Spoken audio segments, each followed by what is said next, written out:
Hello, പുതിയൊരു വീഡിയോയിലേക്ക് എല്ലാവർക്കും സ്വാഗതം. കുറച്ച് ദിവസമായില്ലേ ഞാൻ വ്ളോഗുകളൊക്കെ ഇട്ട് കണ്ടിന്യൂസ് ആയിട്ട് വ്ളോഗുകളൊക്കെ ഇട്ടിട്ട് ഒത്തിരി ദിവസം എന്നല്ല, എനിക്ക് തോന്നുന്നു ഏകദേശം ഒരു മാസത്തോളമായി. ഷോർട്സിൽ വീഡിയോസ് അപ്ലോഡ് ചെയ്ത് പോകുന്നതല്ലാതെ ഞാൻ ലോങ് വീഡിയോസ് വലുതായിട്ട് ഇടാനോ എടുക്കാനോ ഞാൻ നോക്കുന്നില്ലായിരുന്നു. അപ്പോൾ ഇനി മുതൽ ലോങ് വീഡിയോസ് കൂടുതൽ ഉൾപ്പെടുത്തണമെന്നാണ് എൻ്റെ ഒരു ആഗ്രഹം. അപ്പോൾ ഇനി എല്ലാ കാര്യങ്ങളും മുമ്പോട്ട് പോകും എന്നുള്ളൊരു ഒരു വിശ്വാസത്തിൽ. അപ്പോൾ ഇന്നത്തെ എൻ്റെ വ്ളോഗിലേക്ക് എല്ലാവർക്കും സ്വാഗതം. അപ്പോൾ ഇന്ന് രാവിലെ എഴുന്നേറ്റ്, ഇന്നത്തെ ശനിയാഴ്ചത്തെ വ്ളോഗാണ് കേട്ടോ. അപ്പോൾ രാവിലെ എഴുന്നേറ്റ് ഉടനെ തന്നെ ഇപ്പോൾ കുറച്ച് കൃഷിയും കാര്യങ്ങളും ഒക്കെ ആയിട്ട് ഞാൻ തുടങ്ങിയിട്ടുണ്ട്.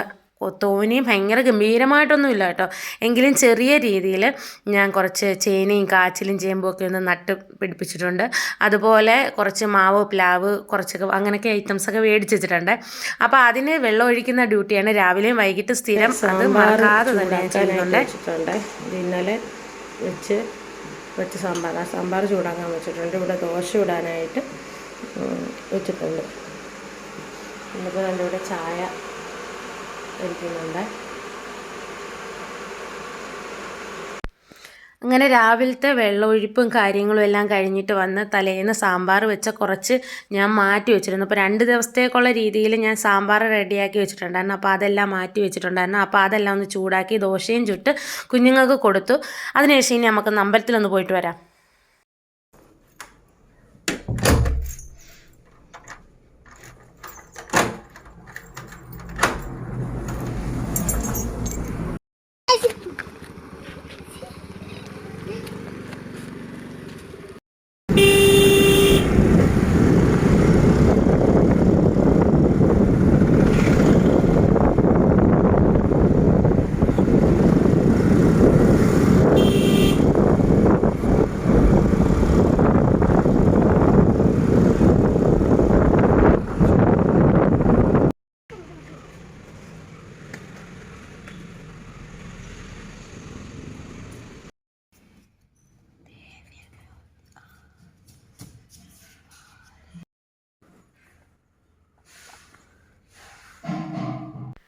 അങ്ങനെ അമ്പലത്തിലൊക്കെ എത്തി പൂജയും കാര്യങ്ങളും എല്ലാം കഴിഞ്ഞിട്ടുണ്ട്. അപ്പോൾ അത് കഴിഞ്ഞിട്ട് നമുക്ക് നേരെ നമ്മുടെ ചേച്ചിയുടെ വീട് പണി എന്തായെന്ന് കാണണ്ടേ. അപ്പോൾ കട്ടള വെപ്പിൽ ഞാൻ നിർത്തിയിരുന്നതായിരുന്നു. അതിനുശേഷമുള്ള ഒരു അപ്ഡേറ്റും ഞാൻ തന്നിട്ടില്ലായിരുന്നു. അപ്പോൾ ഞങ്ങളുടെ ചേച്ചിയുടെ വീടിൻ്റെ പണി ഇത്ര എത്തിയിട്ടുണ്ട്. ഇപ്പോൾ ഇനി ഷെയ്ഡ് വാർപ്പിൻ്റെ പരിപാടിയിലേക്ക് നടക്കുകയാണ്. അപ്പോൾ ഷെയ്ഡ് വാർപ്പിൻ്റെ ഈ വീഡിയോ ഇടുന്നതിന് തൊട്ട് മുമ്പ് വരെയും സത്യത്തിൽ ഷെയ്ഡ് വാർപ്പ് ഒരു വിധത്തിൽ ഷെയ്ഡ് വാർപ്പിൻ്റെ തട്ടെല്ലാം അടിച്ചിട്ടുണ്ട്. അപ്പോൾ ഷെയ്ഡ് വാർപ്പ് ഇനി ഉടനെ ഉണ്ടാകും. ഞാൻ അതിൻ്റെ വ്ലോഗ് ഇടുന്നതായിരിക്കും കേട്ടോ. അപ്പോൾ അവിടെ കയറി നിന്ന് കുറച്ച് നേരം വീട്ടിലൊക്കെ ഒന്ന് കയറി ഒത്തിരി കഴിഞ്ഞിട്ടാണ്, ഏകദേശം ഒരു 12 മണിയോടെയാണ് ഞാൻ അവിടെ വീട്ടിൽ നിന്ന് ഇറങ്ങുന്നത്. അങ്ങനെ തിരിച്ച് വരുന്ന വഴി ഞങ്ങൾ ചന്തയിൽ കയറി കുറച്ച് മീൻ വാങ്ങിച്ചു. കാരണം ഇഷ്ടംപോലെ ഏത് വെറൈറ്റി മീൻ വേണമെങ്കിലും ഇവിടെ വന്നാൽ മതി. അപ്പോൾ ഇവിടെ നിന്ന് മുളവന ജംഗ്ഷനിലാണ് നമ്മുടെ ഈ മീൻ കച്ചവടം ചെയ്യുന്നത്. ഏത് വെറൈറ്റി മീനുകൾ, അതുകൂടാതെ അവർക്ക് കോഴിയുണ്ട്, കോഴി കച്ചവടമുണ്ട്. അപ്പോൾ എന്തിനും ഓടി വന്ന് ഇവിടെ വന്ന് മീൻ മേടിക്കാവുന്ന കാര്യം. അപ്പോൾ അതുകൊണ്ട് ഏത് സമയത്ത് രാവിലെ മുതൽ രാത്രി വരെയും ഇവിടെ കച്ചവടമുണ്ട്. അപ്പോൾ അവിടെ നിന്ന് കുറച്ച് മീനൊക്കെ വാങ്ങിച്ചിട്ട് നമുക്കിനി നേരെ തിരിച്ച് വീട്ടിൽ വരാവേ. അപ്പം വീട്ടിൽ ഒരുപാട് മാങ്ങ ഉണ്ട്. അതായത് നമ്മുടെ നാട്ടുമാങ്ങയല്ലേ, നമ്മൾ ഉറിഞ്ചി കഴിക്കുന്ന നാട്ടുമാങ്ങ ഇഷ്ടം പോലെ ഞങ്ങളുടെ വീട്ടിലുണ്ട്. അപ്പോൾ അവിടെ നിന്ന് ഞാൻ കുറച്ച് മാങ്ങ വാരിക്കൊണ്ട് വന്നിട്ടുണ്ട്. എന്നാൽ പിന്നെ ഇന്ന് എന്തായാലും മാങ്ങ കിട്ടിയതല്ല, നമുക്കിന്ന് മാമ്പഴ പുളിശ്ശേരിയിൽ ഒതുക്കാമെന്ന് വിചാരിച്ചു. കുറച്ച് ദിവസം ഞാൻ, ഇന്ന് മാത്രമല്ല കേട്ടോ, ഞാൻ ഇതിനു മുമ്പ് മാങ്ങ കൊണ്ടുവന്ന് ഞാൻ മാമ്പഴ പുളിശ്ശേരി വെച്ച് കഴിച്ചിട്ടുണ്ട്. അപ്പോൾ അതൊന്നും ഞാൻ വീഡിയോ ചെയ്യാത്തത് കൊണ്ട് ഞാൻ പിന്നെ ഇന്ന് എന്തായാലും കിട്ടിയതല്ലേ, അപ്പോൾ പിന്നെ അതൊരു വീഡിയോ ആകുമല്ലോ എന്ന് വിചാരിച്ച് ഞാൻ മാമ്പഴ പുളിശ്ശേരിക്കുള്ള തയ്യാറെടുപ്പും കൂടി നടത്തുകയാണ്. അപ്പോൾ കൈയോടെ തന്നെ വേഷവും മാറി ഞാൻ മീൻ അങ്ങ് വൃത്തിയാക്കിയിട്ടുണ്ട്. വൃത്തിയാക്കിയതിന് ശേഷം നമ്മുടെ മാങ്ങ ഓരോന്നായിട്ട് തൊലി കളഞ്ഞ് നമുക്ക് വേണ്ടുന്ന ആവശ്യത്തിന്, ഞാനും കുഞ്ഞുങ്ങളും അല്ലേ ഉള്ളൂ, അപ്പോൾ ഞങ്ങൾക്ക് മാത്രം ആവശ്യത്തിനുള്ള മാങ്ങ എടുത്ത് തൊലി കളഞ്ഞ് ചട്ടിക്കകത്താക്കി ഉപ്പും മഞ്ഞൾപ്പൊടിയും പച്ചമുളകും ചേർത്ത് വേവിക്കാനായിട്ട് അടപ്പയിലേക്ക് വെച്ചു. അപ്പോൾ ബാക്കി മാങ്ങകൾ ഫുള്ള് ഞാൻ അപ്പുറവും ഇപ്പുറമൊക്കെ കൊടുക്കാനായിട്ട് ഞാൻ വിച്ചുൻ്റെ കൊടുത്തു വിട്ടിട്ടുണ്ട്. അയാൾ കൊടുത്തിട്ട് വന്നോളും. അപ്പോൾ അങ്ങനെ അത് അടപ്പയിലോട്ടാക്കി വെച്ചപ്പോഴത്തേക്ക് നമ്മുടെ അപ്പുറത്തെ കുഞ്ഞുങ്ങളൊക്കെ വന്നായിരുന്നു. അവിടെ വിച്ചുൻ്റെയും ഉണ്ണിയുടെ കളിക്കാനായിട്ട് അവരുണ്ടായിരുന്നു. അപ്പോൾ അതിൻ്റെ ഇടയിൽ കൂടെ ഞാൻ വിചാരിച്ചു മീൻകറി അങ്ങ് സെറ്റാക്കാമെന്ന് വിചാരിച്ചു. മീൻകറി എന്താണ് അതിൻ്റെ പേര്, കൊഴിയാള എന്നാണ് ഇവർ പറയുന്നത്, കൊളയില അങ്ങനെ എന്തൊക്കെ പേരാണത്. അപ്പോൾ അതാണ് കിട്ടിയത്. അപ്പോൾ ഞാൻ വിചാരിച്ചു ഇച്ചിരി എരിക്കറി വെക്കാമെന്ന് വിചാരിച്ചു. മുളക് പൊടിയൊക്കെ ചേർത്ത് എരിക്കറി വെക്കുമല്ലോ, അപ്പോൾ അങ്ങനെ വെക്കാമെന്ന് വിചാരിച്ചു. അപ്പോൾ ഇച്ചിരി ഇഞ്ചിയും വെളുത്തുള്ളിയും, ഈ ഐറ്റം എന്താണെന്ന് എല്ലാവർക്കും അറിയാമോ, പണ്ട് മുതലേ ഉള്ളൊരു നൊസ്റ്റു ആണിത്, നമ്മുടെ പുളിമുട്ടായി. അപ്പോൾ വിച്ചു 2 പുളിമുട്ടായി കൊണ്ടുവന്നു. അത് പെട്ടെന്ന് തന്നെ ഞാനങ്ങ് വായിലാക്കിയേ. അപ്പോൾ അങ്ങനെ ഇഞ്ചിയും വെളുത്തുള്ളിയും സവാളയും കൂടി ഞാൻ നന്നായിട്ട് അരിഞ്ഞു വെച്ചിട്ടുണ്ട്. അപ്പോൾ ചട്ടിയിലേക്ക് എൻ്റെ വീഡിയോസ് കാണുന്ന എല്ലാവർക്കും അറിയാം, ഇപ്പോൾ ഭയങ്കര ട്രെൻഡിങ് ആണ് അടുപ്പിൽ പാചകം ചെയ്യുന്നതായിട്ട്. ഇപ്പോൾ ഭയങ്കര ട്രെൻഡിങ് നിൽക്കുക. കാരണം ഗ്യാസിൻ്റെ വില അനുസരിച്ച് കൂടുന്നതിനനുസരിച്ച് ഗ്യാസ് കിട്ടാതായതുകൊണ്ട് എല്ലാവരും ഇപ്പോൾ വിറകടുപ്പിലേക്ക് മാറിയിട്ടുണ്ടെന്ന് ഞാൻ യൂട്യൂബ് നോക്കുമ്പോൾ എല്ലാവരും ഇങ്ങനെ വിറകടുപ്പിൻ്റെ ഒരു റീലാണ് എല്ലാവർക്കും. അപ്പോൾ ഞാൻ എൻ്റെ വീഡിയോസ് കാണുന്നവർക്കറിയാം, ഞാൻ മീൻകറി, അവിയൽ അങ്ങനെയുള്ള അത്യാവശ്യം ഹെവി ആയിട്ടുള്ള എല്ലാ ഐറ്റംസും ഞാൻ ആ വിറകടുപ്പിൽ തന്നെയാണ് ഞാൻ വെക്കാറുള്ളത്. അത് പണ്ട് തൊട്ടേ ഞങ്ങൾ അങ്ങനെയാണ്. അപ്പോൾ അതുകൊണ്ട് തന്നെ ഞാൻ വിറകടുപ്പിൽ പിന്നെന്താ മീൻ കറിക്കുള്ള പരിപാടിയും കൂടി നടത്തി ഉള്ളിയും വെളുത്തുള്ളിയും എല്ലാം കൂടി ഒന്ന് വഴറ്റിയതിന് ശേഷം നമ്മുടെ മുളക് പൊടിയും മല്ലിപ്പൊടിയും മഞ്ഞൾപ്പൊടിയും എല്ലാം ഞാനൊന്ന് ചൂടാക്കി അരച്ചതിന് ശേഷമാണ് ഞാൻ ചേർക്കാറുള്ളത്. പക്ഷേ ഇന്ന് ടൈമില്ല, കാരണം ഏകദേശം ഇപ്പം തന്നെ ഒരു 1:30-2 മണിയോളം ആയിട്ടുണ്ട്, 1:30 കഴിഞ്ഞു. അപ്പോൾ അതുകൊണ്ട് സമയമില്ലാത്തത് കൊണ്ട് തന്നെ ഞാൻ പെട്ടെന്ന് അല്ലാതെ ചൂടാക്കി ഞാനങ്ങ് ഉപ്പും നമ്മുടെ പുളിവെള്ളവും കൂടി ചേർത്ത് ഞാനങ്ങ് വെക്കുകയാണ്. അപ്പോൾ കുഞ്ഞുങ്ങൾ വന്ന് അവിടെ നിന്ന് നല്ല കളിയിലാണ്. അപ്പോൾ ഞാൻ വിചാരിച്ചു ഇനിയിപ്പോൾ വിശക്കുന്ന ടൈം ആയി വരുന്നു, കാരണം 2 മണി ആവാറായല്ലോ ഇപ്പോൾ തന്നെ. അപ്പോൾ അതുകൊണ്ട് പെട്ടെന്ന് തന്നെ അങ്ങ് മാമ്പഴപ്പുളിശ്ശേരിക്കുള്ള തയ്യാറെടുപ്പും കൂടി ആവാമായിരുന്നു. കുറച്ച് കോവയ്ക്ക ഞങ്ങളുടെ മുറ്റത്തുനിന്ന് പിച്ചിയ കോവയ്ക്ക കുറച്ചിരിപ്പുണ്ടായിരുന്നു, അതും വിഴുക്കുവരട്ടി വെക്കണമെന്ന് എനിക്ക് ആഗ്രഹം ഉണ്ടായിരുന്നു. പക്ഷേ സമയം ഒരുപാട് വൈകി. അപ്പോൾ അതുകൊണ്ട് തന്നെ ഞാൻ നമ്മുടെ തേങ്ങ അരച്ച് പെട്ടെന്ന് തന്നെ അങ്ങ് മാമ്പഴപ്പുളിശ്ശേരിക്കുള്ള റെഡിയാക്കുകയാണ്. അപ്പോൾ അതിലേക്ക് ഞാൻ ചെറിയ രീതിയിൽ ഒരു 2 അല്ലി വെളുത്തുള്ളി, ഒരു ഇച്ചിരി ഇഞ്ചിയും കൂടി ഞാൻ സ്പെഷ്യലായിട്ട് ഇട്ടിട്ടുണ്ട്. എല്ലാവരും ഇടുമോയെന്ന് എനിക്കറിയില്ല. എല്ലായിടും ഞാൻ യൂട്യൂബിൽ കണ്ടത് ശർക്കര ഉരുക്കി ഈ മാമ്പഴപ്പുളിശ്ശേരിക്കകത്ത് ഒഴിക്കുന്നത് ഞാൻ കണ്ടിട്ടുണ്ട്. പക്ഷേ ഈ മാങ്ങ എന്ന് പറയുന്നത് നല്ല മധുരമുള്ള മാങ്ങയാണ്. അപ്പോൾ പിന്നെ ശർക്കരയുടെ ആവശ്യം എനിക്ക് തോന്നിയില്ല. അതുകൊണ്ട് ഞാൻ ശർക്കരയോ പഞ്ചസാരയോ അങ്ങനെയുള്ള ഐറ്റംസ് ഒന്നും ഞാൻ ഇട്ടിട്ടില്ല. ഞാൻ യൂട്യൂബിൽ കണ്ടാണ്, എല്ലാവരും ഒരേ രീതിയിലല്ലല്ലോ വെക്കുന്നത്. അപ്പോൾ എൻ്റെ അമ്മ വെക്കുന്ന രീതി ഞാൻ പഠിച്ചാണ് ഞാൻ മാമ്പഴപ്പുളിശ്ശേരി ഇന്ന് വരെ ഞാൻ വെച്ചിട്ടുള്ളത്.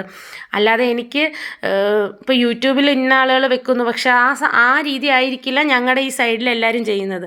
അപ്പോൾ ഞങ്ങളുടെ ആ ഒരു സൈഡിലെ രീതിയിലാണ് ഞാൻ മാമ്പഴപ്പുളിശ്ശേരി വെക്കുന്നത്.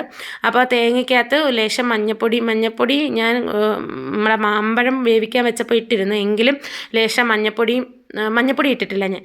ലേശം ജീരകം, അതേപോലെ ഒരു ഇച്ചിരി കുരുമുളക് ഇട്ടിട്ടുണ്ട്, ഒരു ഇച്ചിരി എരിക്ക് വേണ്ടി ഒരു കുരുമുളകും ഇട്ട്, വെളുത്തുള്ളിയും ഇഞ്ചിയും അതേപോലെ കൊച്ചുള്ളി ഇതെല്ലാം കൂടി ഇട്ട് നന്നായിട്ട് അരച്ച് തൈരും കൂടി ചേർത്ത് അരച്ച് കൊണ്ടുവന്ന് ഞാൻ ആ വേവിച്ച് വെച്ചിരിക്കുന്ന മാങ്ങയ്ക്കകത്തോട്ട് കലക്കി ഒഴിച്ചിട്ടുണ്ട്. അപ്പുറത്തെ അടുപ്പിൽ നമ്മൾ കടുക് വറുത്തിട്ടുണ്ട്. വറ്റൽമുളകും പിന്നെ അതുപോലെ കറിവേപ്പില ഉണ്ടെങ്കിൽ ഇടാം, ഞാൻ ഇട്ടില്ല, എൻ്റെ കയ്യിൽ ഇല്ലായിരുന്നു കേട്ടോ. ഞാനത് പിന്നീടാണ് കണ്ടത്. ഇനിയിപ്പോൾ പോയി മേടിക്കാനുള്ളൊരു സമയം ഇല്ലാത്തതുകൊണ്ട് ഞാൻ അങ്ങനെ അങ്ങ് ഇട്ടു. അപ്പോൾ അതിലേക്ക് കുറച്ച് മുളക് പൊടിയും കുറച്ച് മഞ്ഞൾപ്പൊടിയും കൂടി ഞാൻ ചേർത്തിട്ടുണ്ട്. അപ്പം മാങ്ങയ്ക്കകത്തിട്ട മഞ്ഞൾപ്പൊടി നോക്കി വേണം നമ്മൾ മറ്റേതിനകത്ത് മഞ്ഞൾപ്പൊടി വേണോ വേണ്ടയോ എന്നുള്ളത് നോക്കാൻ. അപ്പോൾ അങ്ങനെ മാമ്പഴപ്പുളിശ്ശേരി റെഡിയായതിന് ശേഷം വന്നപ്പോഴത്തേക്കും കുട്ടികളെല്ലാം ഭയങ്കര കളി. അതുകൊണ്ട് അവരെല്ലാവരും കൂടി ഒരുമിച്ചിരുന്ന് വല്ലതും കഴിക്കട്ടെ എന്ന് വിചാരിച്ച് ഞാൻ പായിട്ട് ചോറും കറിയും എല്ലാം കൂടി ഞാനങ്ങ് കൊടുത്തിട്ടുണ്ട്. അന്നേരം അവിടെ ഇരുന്ന് കഴിച്ചോളുമല്ലോ എന്ന് വിചാരിച്ചു. അപ്പോൾ ഈ മാമ്പഴപ്പുളിശ്ശേരിക്കകത്ത് ഈ മാങ്ങ ഉറിഞ്ചി കഴിക്കാൻ ആർക്കൊക്കെ ഇഷ്ടമെന്ന് ഒന്ന് കമൻറ്റ് ചെയ്യണേ. എനിക്ക് ഭയങ്കര ഇഷ്ടം ഈ മാങ്ങയ്ക്കകത്ത് ആ മാമ്പഴം ഇങ്ങനെ ഉറിഞ്ചി കുടിക്കാനായിട്ട്. അങ്ങനെ ഉച്ചയൂണൊക്കെ കഴിഞ്ഞ് കുട്ടികൾക്ക് ട്യൂഷൻ ഉണ്ടായിരുന്നു. അവരെ 2 പേരെ ഞാൻ ട്യൂഷനും ഉണ്ടാക്കി. ആ വീഡിയോ ഒന്നും ഞാൻ എടുത്തിട്ടില്ല, കാരണം സത്യം പറഞ്ഞാൽ വീഡിയോ എടുക്കുന്നവരും ഞാനതങ്ങ് വിട്ടുപോയി. അപ്പോൾ അങ്ങനെ അവരെ ട്യൂഷനും ഉണ്ടാക്കിയതിന് ശേഷം ഞാൻ നേരെ കുറച്ച് നമ്മുടെ കൃഷിഭവനിൽ നിന്ന് കിട്ടിയ കുറച്ച് കുറച്ച് പച്ചക്കറി തൈകൾ ഇവിടെ ഇരിപ്പുണ്ടായിരുന്നു. അപ്പോൾ അത് ഞാനൊന്ന് നടാമെന്ന് വിചാരിച്ചു.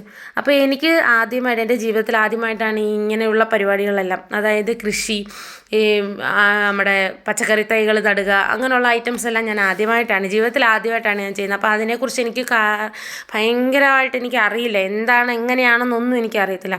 എൻ്റെ ഒരു അറിവിന് വിചാരിച്ച് ഞാൻ അങ്ങ് നട്ടുപിടിപ്പിച്ചു എന്നുള്ളതേ ഉള്ളേ.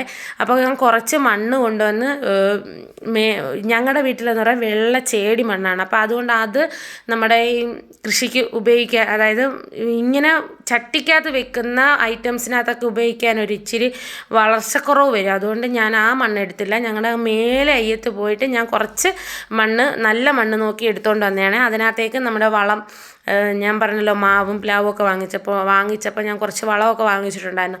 അപ്പോൾ ആ വളവും കൂടി ഞാൻ കുറച്ച് മിക്സ് ചെയ്തിട്ട് നമ്മൾ ഓരോ ചാക്ക്, ഇത് സിമെൻറ്റിൻ്റെ ചാക്കാണ്, അത് ഞാൻ കുറച്ച് ദിവസം മുമ്പേ ഞാനിത് കഴുകി റെഡിയാക്കി വെച്ചിട്ടുണ്ടായിരുന്നു. അപ്പോൾ അതിനകത്തേക്ക് മണ്ണ് നീക്കിയിട്ടിട്ട് അതിൽ നടാം എന്നാണ് ഞാൻ വിചാരിച്ചത്. സത്യം പറഞ്ഞാൽ ഓരോന്നാണ് അതിൽ നടാൻ ഞാൻ ആദ്യം ഉദ്ദേശിച്ചത്. പിന്നീട് ഞാൻ വിചാരിച്ചു എന്നാൽ വേണ്ട, 2 3 ഒക്കെ ആയിട്ട് ഒരുമിച്ചങ്ങ് നടാം, ഇത് ഏതൊക്കെ കിളിക്കും എന്നൊന്നും അറിയില്ലല്ലോ, അങ്ങനെ നടാം എന്നാണ് വിചാരിച്ചത്. സത്യത്തിൽ എനിക്കറിയില്ലായിരുന്നു ഇത് ഓരോന്നാണ് നടേണ്ടതെന്ന്. ഞാൻ ആദ്യം അങ്ങനെയാണ് കരുതിയെങ്കിലും കാരണം ഇനി മണ്ണ് കൊണ്ടുവരേണ്ട ബുദ്ധിമുട്ട് കൊണ്ട് ഞാൻ ഒരുമിച്ച് നട്ട് വെക്കാമെന്ന് വിചാരിച്ച് ഏകദേശം ഒരു ചട്ടിക്കകത്ത് 2 3 അങ്ങനെയൊക്കെ ഞാൻ നട്ടിട്ടുണ്ട് ഒരു ഇതിനകത്ത്. പിന്നീടാണ് ഞാൻ അറിയുന്നത് അങ്ങനെ നട്ടാൽ പറ്റില്ല, ഓരോന്നേ നടാൻ പറ്റത്തുള്ളൂ. എന്തായാലും അബദ്ധത്തിൽ ഞാൻ നട്ടുപോയി. ഇനിയിപ്പോൾ നമുക്കത് മാറ്റി നടണം എന്നുള്ളത് വാസ്തവമാണ്. അപ്പോൾ എന്തായാലും ഞാൻ നട്ടത് വീഡിയോ എടുത്തല്ലോ, ഇനിയിപ്പോൾ അതങ്ങ് അപ്ലോഡ് ചെയ്യാം എന്ന് വിചാരിച്ചു. ഇനി ഇത് ഞാൻ മാറ്റി നടുന്നതായിരിക്കും കേട്ടോ. അപ്പോൾ ഇതിനു വേണ്ടി ഞാൻ ചാക്കുകൾ ഞാൻ പറക്കി വെച്ചിട്ടുണ്ട്, കഴുകി വെച്ചിട്ടുണ്ട്. അപ്പോൾ ഇനി ഇതെല്ലാം മാറ്റി നടണം. അപ്പോൾ എന്തായാലും ഒരുവിധം ഞാൻ ഇങ്ങനെ എല്ലാം ഒന്ന് അഡ്ജസ്റ്റ് ചെയ്ത് വെച്ചിട്ട് കുറച്ച് വെള്ളമൊക്കെ തളിച്ച് ഞങ്ങളുടെ ആ വീടിൻ്റെ വാതിൽക്കൽ കൊണ്ട് ഞാൻ വെച്ചിട്ടുണ്ട്. ഇത് എൻ്റെ അച്ഛൻ കണ്ടപ്പോഴാണ് എന്നോട് പറഞ്ഞത് ഇങ്ങനെയല്ല നടേണ്ടത്, ഇത് ഓരോ ഇതിലാണ് നടേണ്ടത് എന്നോട് പറഞ്ഞത്. പക്ഷേ നട്ടുപോയി. ഇനിയിപ്പോൾ അത് മാറ്റി നമുക്ക് വേറെ ഇതിലേക്ക് വെക്കാമെന്ന് ഞാൻ അച്ഛനോട് പറഞ്ഞു. ചിലപ്പോൾ ഇത് കിളിച്ചില്ലെങ്കിൽ എന്ത് ചെയ്യും? ഒരുമിച്ച് നട്ട് കഴിഞ്ഞിട്ട് അവർക്ക് കിളിക്കാനുള്ളൊരു സ്വാതന്ത്ര്യം വേണമല്ലോ. അപ്പോൾ എന്തായാലും എനിക്കിങ്ങനൊരു അബദ്ധം കഷ്ടപ്പെട്ട് ഞാൻ ചെയ്തിട്ട് എനിക്കിങ്ങനൊരു അബദ്ധം പറ്റി. എന്തായാലും ഓക്കെ, ഇത്രയും നട്ടും ഒരുവിധം കുറച്ചേ നട്ടിട്ടുള്ളൂ. ബാക്കി ഇനി മുളകൊക്കെ എന്ന് പറഞ്ഞാൽ എനിക്ക് ഒറ്റയ്ക്ക് നടണമെന്നറിയായിരുന്നു, ഇതായിട്ട് നടണമെന്നറിയായിരുന്നു. കാരണം അത് കിളിച്ച് വരുമ്പോൾ പാടായിരിക്കും രണ്ടും കൂടി. അപ്പോൾ അതുകൊണ്ട് അതൊറ്റയ്ക്ക് നടണമെന്ന് വിചാരിച്ചതുകൊണ്ട് ഞാൻ അത് നടാതെ മാറ്റി വെച്ചേക്കാണ്. അപ്പോൾ ഇനി ഇത് ബാക്കി ഒരു സെപ്പറേറ്റ് ആയിട്ട് നട്ടിട്ട് ഞാൻ വീഡിയോ എടുത്തിടാം കേട്ടോ. അപ്പോൾ അതിനുശേഷം ഞാൻ നേരെ പോയിന്ന് കുളിച്ച് വിളക്കൊക്കെ കത്തിച്ചു, തൊഴുതു പ്രാർത്ഥിച്ചു. അപ്പോൾ ഇത്രയേ ഉള്ളൂ. രാത്രിത്തെ ആഹാരം എന്ന് പറയുന്നത് ഉച്ചയ്ക്കത്തെ ആഹാരം തന്നെ ആയിരിക്കും കേട്ടോ. അപ്പോൾ ഇത്രയേ ഉള്ളൂ. വീഡിയോ ഇഷ്ടപ്പെട്ടിട്ടുണ്ടെങ്കിൽ ലൈക്ക് ചെയ്യാനും സബ്സ്ക്രൈബ് ചെയ്യാനും ഷെയർ ചെയ്യാനും ഒന്നും മറക്കരുത്. അപ്പോൾ നമുക്ക് അടുത്ത വ്ളോഗുമായിട്ട് ഉടനെ തന്നെ വരാം. ഇനി അങ്ങോട്ട് കണ്ടിന്യൂസ് ആയിട്ട് വ്ളോഗ് ഇടണം എന്നെനിക്ക് ആഗ്രഹമുണ്ട്. നിങ്ങൾക്ക് എന്തെങ്കിലും സജഷൻസ് ഉണ്ടെന്നുണ്ടെങ്കിൽ, ഞാൻ ഏത് തരത്തിലുള്ള വീഡിയോ ഇടണമെന്ന് ആഗ്രഹം ഉണ്ടെങ്കിൽ പറയാം. അപ്പോൾ ഓക്കെ, ബൈ.